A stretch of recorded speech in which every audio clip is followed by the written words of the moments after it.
Welcome. In our channel, drop a comment and let me know what type of stories would you like. I'm super curious. There's a saying in our little town. A thread woven wrong can ruin the whole tapestry. Funny, right?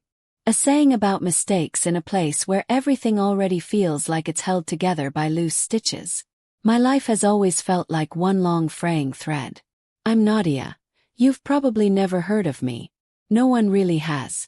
I'm the girl who blends into the walls, the one you forget is even in the room. Teachers don't call on me. Classmates barely talk to me. Even my own parents seem to barely notice when I come and go. It wasn't always like this. Once I had someone, my best friend Sophia. She understood me like no one else ever could. Every afternoon we'd dream of escaping this small town, imagining what life would be like in a big city. We pictured a shared apartment with a balcony, nights at the ballet, and endless chocolate until we couldn't eat another bite. But then her family moved away and just like that she was gone. No more laughter. No more secrets whispered under the old oak tree. She left, and the silence that followed felt louder than anything I'd ever known. As for my parents, they're not bad people. Just tired. Dad grumbles about rising prices and factory closures, while Mom stares at the bills, hoping they'll vanish. So here I am, alone, invisible, and wondering if this is all life will ever be for me. You're too quiet, Nadia, people say. You just need to make your own destiny. But how do you shine in a world where every chance feels like a thread slipping through your fingers? And worse, what if the loom of fate isn't yours to weave at all? If I could change one thing, just one thing, I'd want to matter. Be seen. To be someone. The night it began wasn't special. Just another argument echoing through our paper-thin walls. I was upstairs trying to tune it out when I heard it again. The faint creak from the attic. For weeks, I'd noticed strange things. Whispers of wood shifting or maybe something more. Once, I even thought I saw glimmers of light under the attic door. Shadows that vanished when I blinked. I always ignored it. Too scared to look. But that night, curiosity outweighed fear. It felt like something was calling me, pulling me toward the attic with a promise I couldn't ignore. At first, the attic didn't look like much. Just an old loom tucked away with faded letters and brittle cloth. But there was something off about it. The threads shimmered like they were alive. As I reached toward them, tiny sparks of light burst from the loom, floating through the air like fireflies. They danced around me, filling the attic with a golden glow. Then, as if carried on the air itself, I heard a whisper. Asterisk, weave wisely. Each thread carries a new destiny. Asterisk. I wasn't scared. The voice wasn't menacing, and neither was the loom. If anything, I felt drawn to it. The threads hummed softly, almost as if they were calling out to me, waiting for me to do something incredible. I wasn't sure what I was doing, but when I finished, I felt it. A shift in the world, just the slightest change.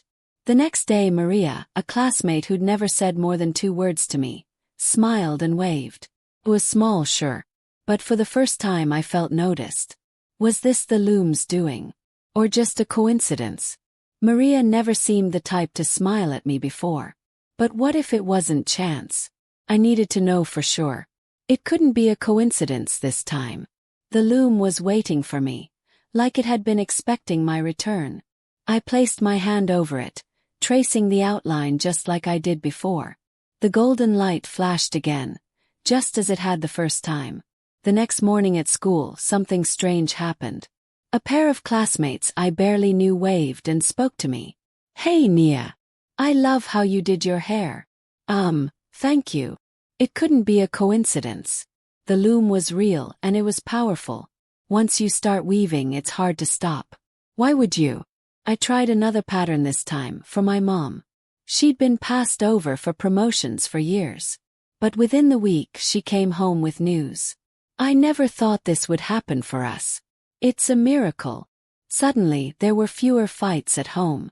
I even did something small for myself. A perfect score on my math test. Not because I didn't know the material, but because I wanted to see if I could. And it worked. No matter what I wished for, it always worked. Would you want to come to my birthday party, Nadia? You have to come. It wouldn't be the same without you. I wasn't invisible anymore. The world was finally bending in my favor, one thread at a time. And the loom. It seemed almost eager, like it wanted me to keep weaving.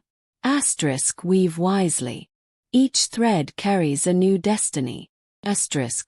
But the thing about weaving destinies is that each thread you pull tugs at another, until it's too late. It felt like I had everything I'd ever wanted.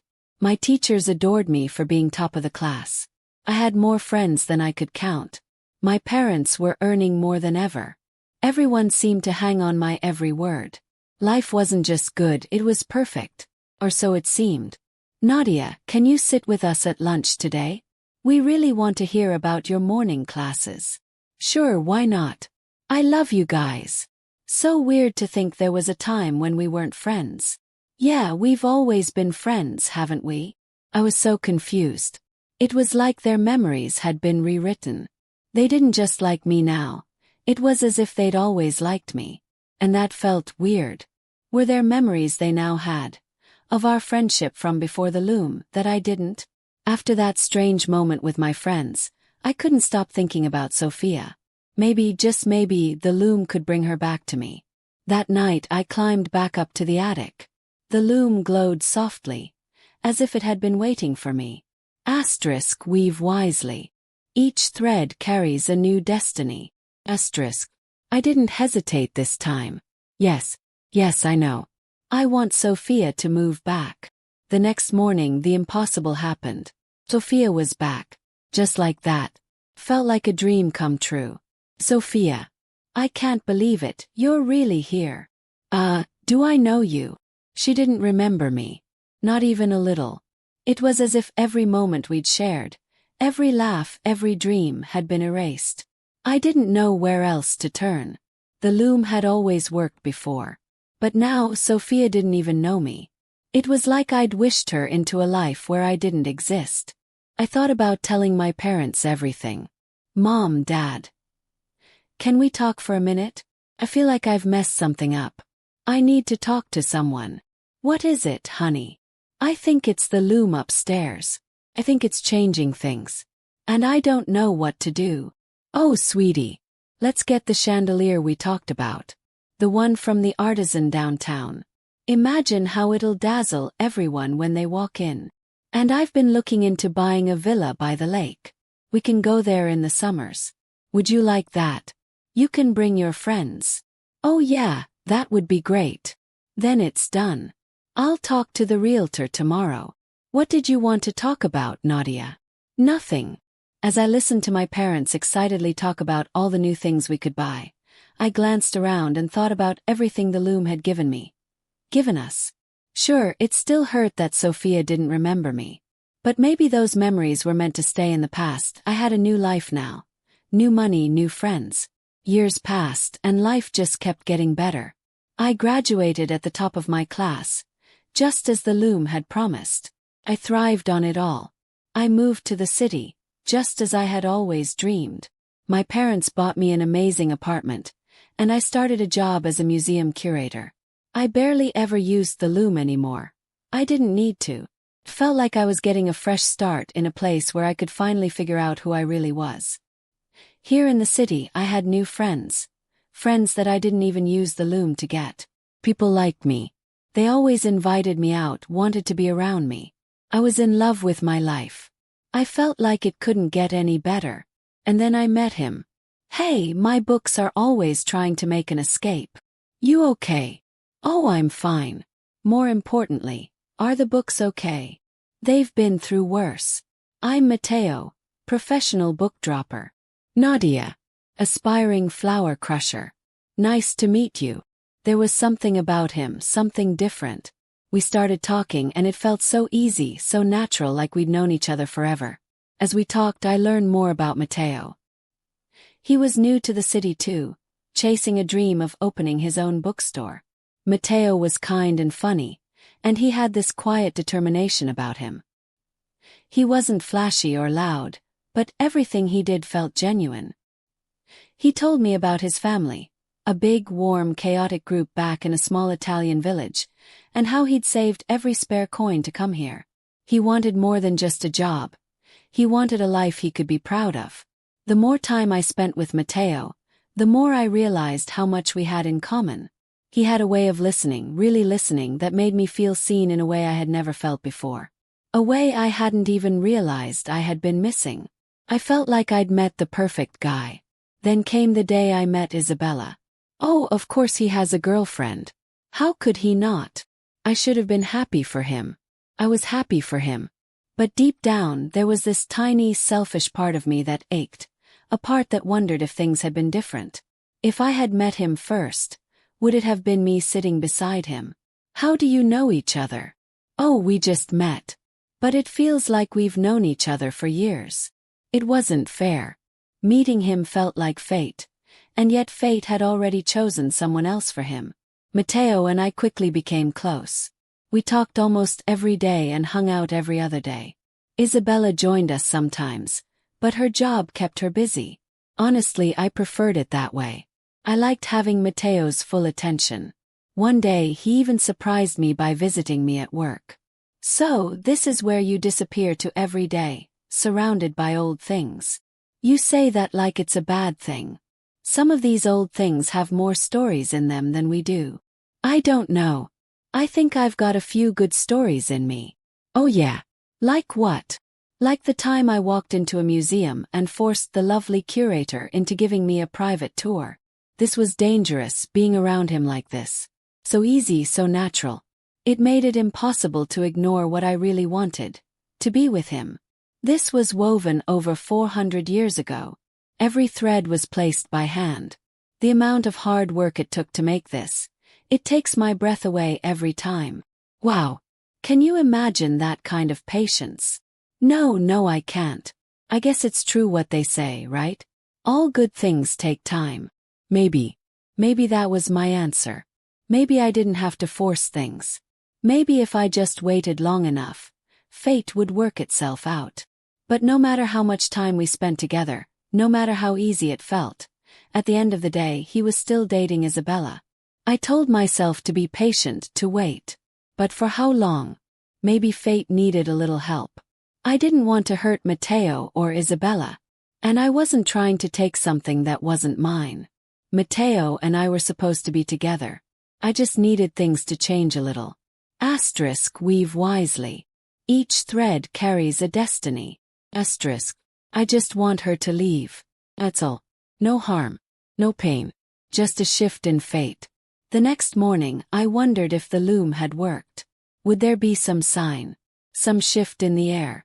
Hey Nadia. You okay? Isabella's leaving. Leaving. She got a job offer across the country. We talked about it last night. I guess it just made sense to break up. This was what I wanted. Quiet, mutual parting. No fights. No heartbreak. Just fate gently pulling them apart. And you're okay with it? Yeah, I think I am. Hey, do you want to take a walk? I'd love to. It wasn't long before Matteo and I got together. Our connection only grew stronger, and our relationship was so easy. Years passed, and Matteo and I built a life together. We got married, and our days were filled with laughter and love. He was my best friend, my partner, the person who reminded me every day what it meant to be truly happy. But happiness has a way of making you forget the past. And sometimes, the past finds a way of reminding you it's still there. Nadia, what's this? Get away from that. What is it? It looks ancient. Does it still work? Matteo, please don't touch it. Please. You don't understand. It's a loom. A magical one. I've used it many times in my life. Used it for what? To change things. To fix things. My life before wasn't anything like this. I was invisible. Matteo, the loom made people see me. It gave me the life I always wanted. I had kept it a secret for so long. But now there was no hiding it. I told him everything about Sophia, my friends, my parents, how it helped me move to the city. Every detail I'd kept hidden for years. Have you used it on me? No. Not directly. What do you mean, directly? I debated telling him a lie. But I couldn't do it. Maybe he would understand, I thought. That we were meant to be together. That I was only doing the right thing by helping fate fall into place. Otherwise, our happy life wouldn't look the way it did. I wove a pattern to send Isabella away. You sent her away. I didn't want to hurt either of you. I just wanted to guide fate. You can't guide fate, Nadia. If we're meant to be together, we would have ended up together no matter what. I'm so sorry. So, what does that mean? Is this relationship real? Or is it just something woven together by a spell? How can I know if what I feel is true? What you feel is true. But everything we've built, everything we've shared, it's real. I swear to you. I don't know. I don't know if I can believe that. For the first time in years, I was alone again. No golden threads to guide me. No loom to shape the future. Just me watching my life unravel thread by thread. And this time I wasn't sure if even the loom could fix it, or if I even deserved to try. I wanted to take it all back. All of it. I wanted to erase the moment I ever touched the loom. Undo every weave, every selfish decision, every golden thread I had forced into place. If I could just go back, to before I ever wished for Matteo, before I ever sent Isabella away. Maybe then he'd still be here. I couldn't let it end like this. I wouldn't. If the loom had unraveled my life, maybe I could unravel what I did. Asterisk, weave wisely. Each thread carries a destiny. Asterisk. I don't want to weave anymore. I want to unweave. Tell me how to take it all back. Asterisk, begin where you ended. Unravel what was stitched. Asterisk. I was confused at first. But then I began. I started by putting back the threads I had taken apart, the spell that sent Isabella away. The loom began to hum, and swirls of light glowed all around me. Every thread I pulled felt like a piece of my heart breaking. I undid all the patterns. Sophia moving back, becoming valedictorian, my parents' wealth, my classmates becoming my friends. I saw the life I'd built, the one I'd clung to, fall apart moment by moment. But I kept going, until I was back where I started. The loom's magic was gone. And with it, everything it had given me. The wealth, the friends, the love of my life. All of it erased. And yet, felt at peace. At peace, knowing life is messy and complicated. But that's what makes it real. I'd spent so long trying to weave something flawless that I forgot the beauty of patience. Of letting life unfold on its own. I buried the loom beneath the tree where Sophia and I used to dream. I've learned that what's meant for me will find me. And what isn't? It's better left to fate. Asterisk, pull the thread of fate so fine and true. Pull through time to bring me to you. Asterisk. In the light where the silence sings. Forever invisible. I'm so sorry. My books don't like staying in one place. Are you okay?